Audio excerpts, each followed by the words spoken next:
Hello, I'm Brian Balke of Hypnosis Rising, and welcome to the second lecture on therapeutic strategy in Christotherapy. Our first lecture focused on persuasion. Change begins when the client believes that change is possible. That belief is conditioned on pacing. Clients enter therapy seeking help with a presenting issue. However, that issue often masks deeper self-limiting expectations.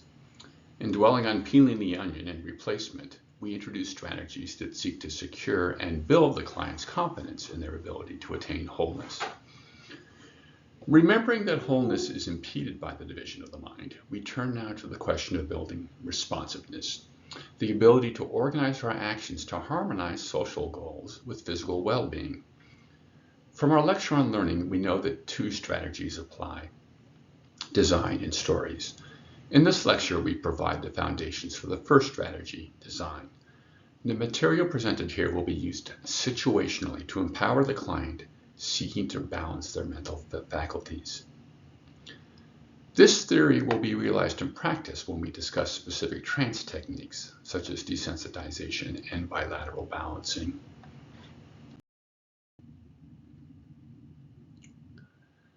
Again, this is the second lecture in our series on therapeutic strategy. In the next two lectures, we will offer narrative foundations for stories that build responsiveness. The final lecture on facilitation will relate the investigative dialogue at the beginning of a session to the phases of our trance work. Supposing that we succeed in convincing the client that they can change, what still is this self that they are changing? Validation of their agency follows only if they can identify specific milestones for personal growth. Therefore, in this lecture, we reviewed perspectives that can be used to define those milestones.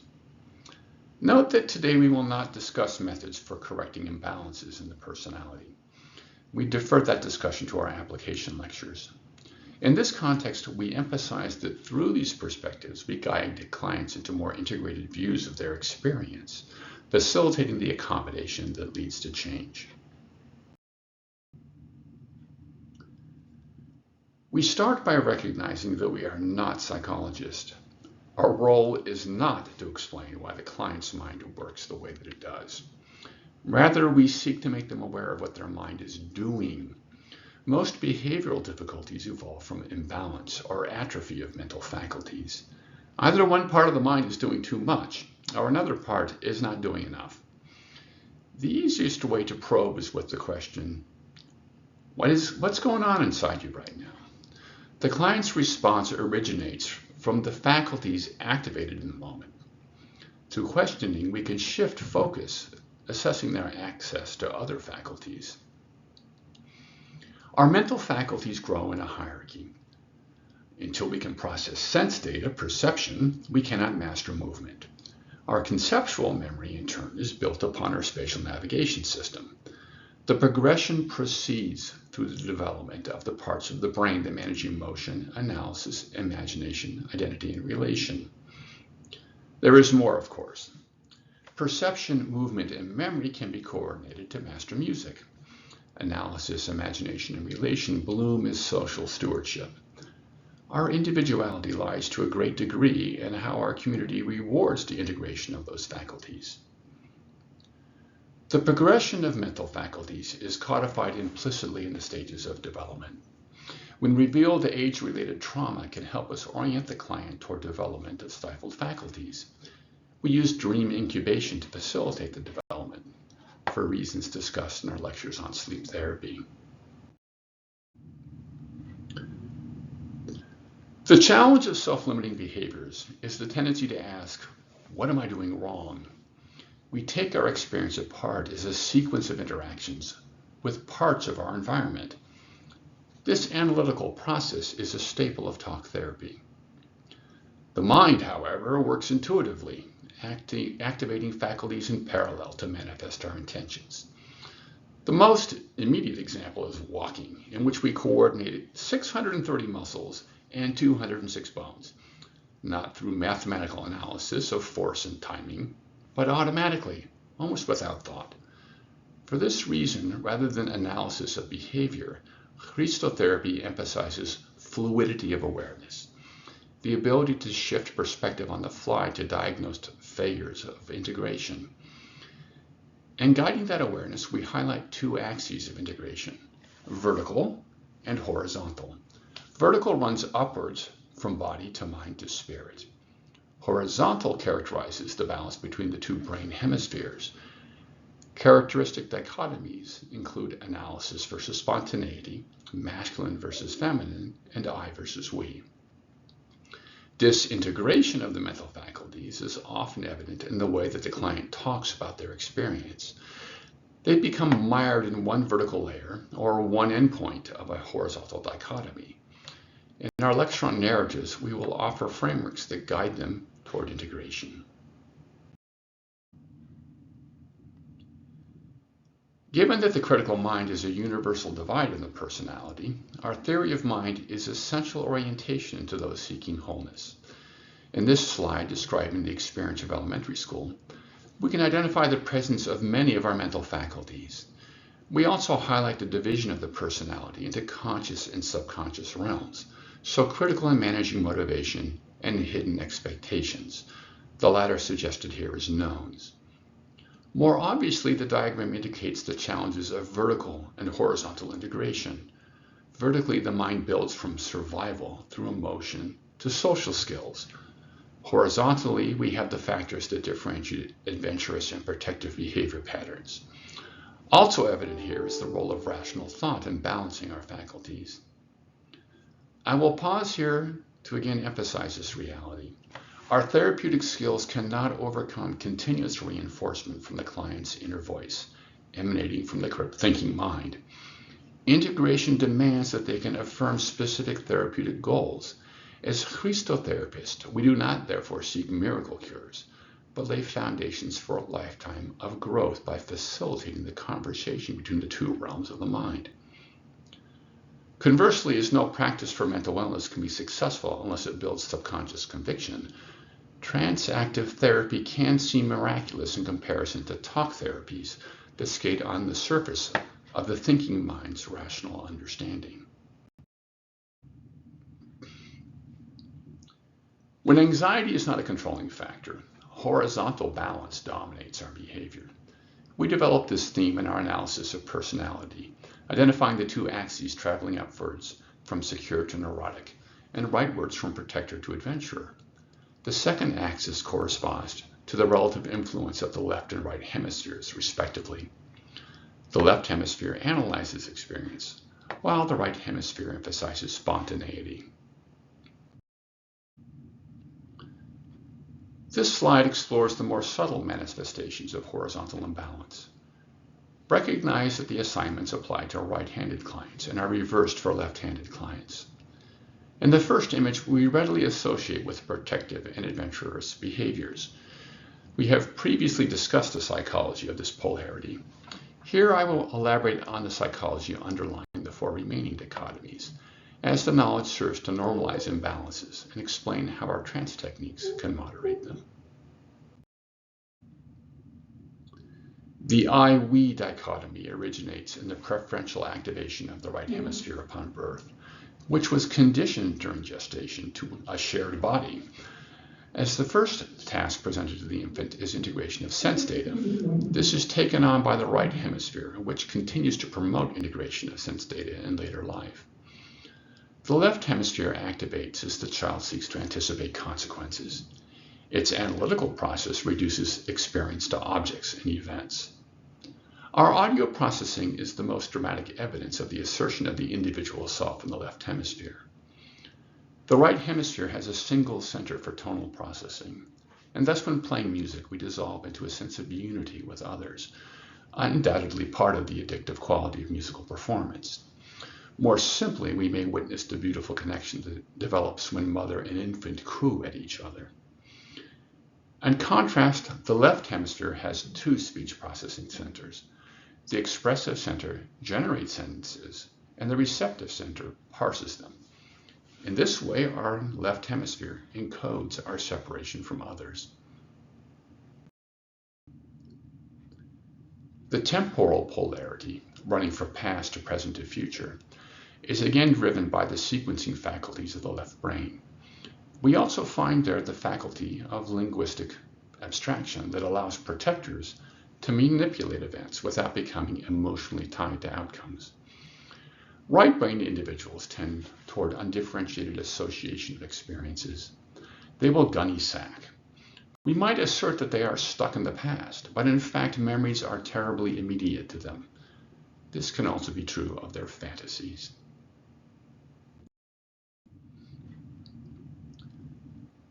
The do-imagine dichotomy reflects the modality of our perceptual centers. We can either look at the world around us or immerse ourselves in imagination. In commerce, it is generally the protective personality who imagines products and services that add value in the marketplace. Adventurers apply these tools, stretching their use in providing the next round of goals for development. In life at large, adventurers are raised to expect safety in their environment, and so create rich, if irreproducible, experiences that integrate all of the faculties they enjoy doing. Protectors, conversely, are motivated to anticipate danger, and so tend to isolate and control experience, often preceded by imaginative worrying. Note that psychosis is diagnosed as the unregulated mixing of perception and imagination. The final dichotomy, react and respond, pertains specifically to disruptive events. Reactions seek personal advantage. They may include social considerations, but often in the form of conditioned norms or taboos. There are just things that are done or not done. Responses are defined by consideration of social consequences, including the way that our roles interact to achieve success. The right brain bypasses emotional and analytical processing to secure our survival. The adventurer's tendency for reaction can be essential to our survival. Conversely, the protector will delay a reaction until an emotion is fully formed. They lean to the left brain to weigh courses of action before choosing a response.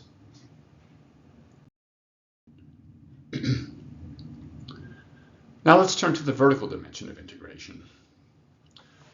To this point, we have discussed the structure of personality as an organic artifact of our experience.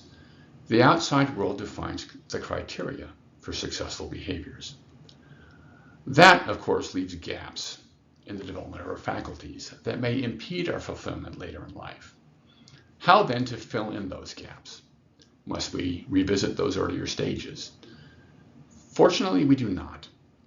Once we can explain to the subconscious what needs to change as general principles of behavior, the subconscious will pursue change in dreams and will accept and integrate those principles so long as the conscious mind rewards it for its efforts. In pacing this learning, we use the perspective of intelligence. This perspective allows us to assess the focal concern at the client's current level of sophistication and to introduce language to facilitate accommodation as they enter the next stage of learning. To review, the three stages are doing, feeling, and being, illuminated respectively by practical, emotional, and moral intelligence. We highlight here the transition from reactive to responsive behavior patterns. Returning to the dichotomies just discussed, we might ask how this growth influences other behaviors. We should remember that responsiveness is a broad capacity, reflecting the degree to which behaviors are socially sustainable. In the remaining dichotomies, then, we expect maturity to manifest in flexibility. The mature personality does not hew neurotically to any one perspective, but applies a perspective appropriate to the context. Language is essential to cultivation of that flexibility, allowing us to isolate the elements of our experience and to perceive patterns and contexts dominated by confounding detail. However, we must recognize that sophisticated moral language can be used to mask manipulation. We discern hypocrisy in others only through the negative emotional and practical outcomes. We thus encourage our clients to be flexible in their perspectives. One of the great challenges of modern culture is that the development of practical intelligence continues well into our 20s. Physiologically, our brain prepares in adolescence to begin grappling with emotional concerns, and in our early 20s with moral concerns. Continued cultivation of practical intelligence may explain the continuation identified by some psychologists of adolescent behaviors until the late 20s.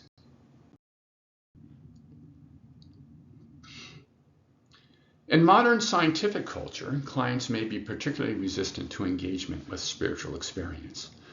This slide is a gentle way of introducing the topic. The black box in the center is the subconscious. The two endpoints of intelligence are indicated by doing, practical intelligence, and being, moral intelligence. The relative sizes of the circles, society, environment, and soul, suggest that in the modern adult world, society dominates our experience. As we need to negotiate material outcomes, we continue to serve our physical needs in the environment, if only in a perfunctory way that leads to chronic disease. As indicated, our spiritual experience, which should be the pinnacle, is often deeply submerged. We will return to this slide when we consider strengthening the compacts across the barrier of the critical mind. In responding to challenges, clients may take action to affect the environment, seek support from society, or tap into spiritual inner wisdom. Their preferred strategy guides our enumeration of competencies and virtues to be presented to the subconscious during progressive relaxation and descent deepeners. In introducing our theory of mind, we claimed that it was the starting point for psychoeducation. In our first reference to the TOM today, we highlighted the problems created by the division of mind. Imbalances and rigidity in our behavior causes tension in our relationships, reinforcing the critical mind. Let's focus now on the benefits of reintegration, indicated in the TOM's final diagram. Today we have offered perspectives thus far on the structure of personality. In therapy, we use this understanding to help the client move toward accommodation. We identify both strengths and opportunities for growth. The framing is wholly positive. We assume that the mind is designed to seek balance and harmony. Our role is merely to facilitate that emergence. The client's quest is for personal excellence. In every endeavor, excellence emerges when the subconscious is convicted that investment leads to lifelong benefits. This drives the magic of network optimization, a process that produces up to 100-fold increases in information processing. The critical mind impedes this integration and optimization across the barrier that separates the conscious and subconscious realms. Ultimately, then, our ambition should be to dissolve that barrier. When that is accomplished, life returns to the immediacy and vivacity of childhood, and situations that seem complex and perturbing come to us with greater clarity. We see them in their entirety, in other words. As professionals, you should be aware that the exploitative psychology of commerce stimulates resistance in the client to this work. Intimate partners fearing income loss may amplify this resistance. In such situations, dissolving the critical mind has steep costs. For this reason, focusing on growth in personal relationships is often the right place to build moral foundations, though certain social clubs, such as Masonic lodges, once facilitated this growth. In the context of this social resistance, we can only reiterate this moral goal throughout the course of therapy.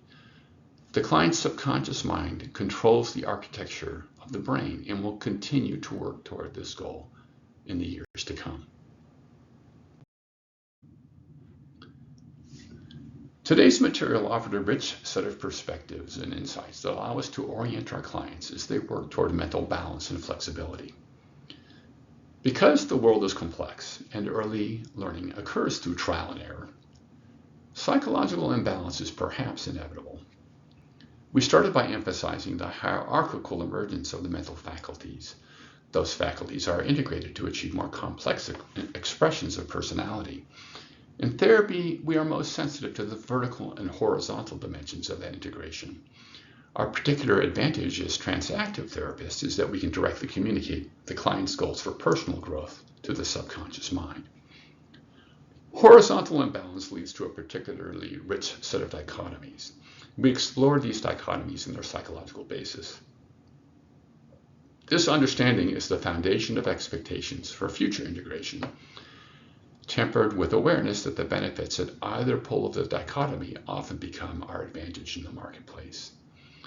We then turn to vertical integration, reiterating our model of moral maturity, which unfolds in 3 intellectual stages. Cultivating sophistication in our use of emotional and moral language allows us to specify goals to the subconscious, speeding the pace of personal growth and allowing us to achieve milestones to build self-confidence. In the context of modern materialism, we must confront the suppression of spiritual experience. We provided a perspective that gently introduces this essential concern. Finally, the vision of a fully integrated mind was first presented at the end of our theory of mind. This vision is a powerful incentive to the subconscious, laboring under the wound of division from the conscious mind, and points us toward the narrative frameworks that we will discuss in our lecture. I recognize that the content presented in this lecture is rich and deep. What's the best way for you to master it? The best method is, when you confront an impasse in therapy, to again survey these slides asking, how does this apply? At some point, the mental blinders will fall away, and your confounding case will become a case history that leads you into a deeper understanding of the structure of personality.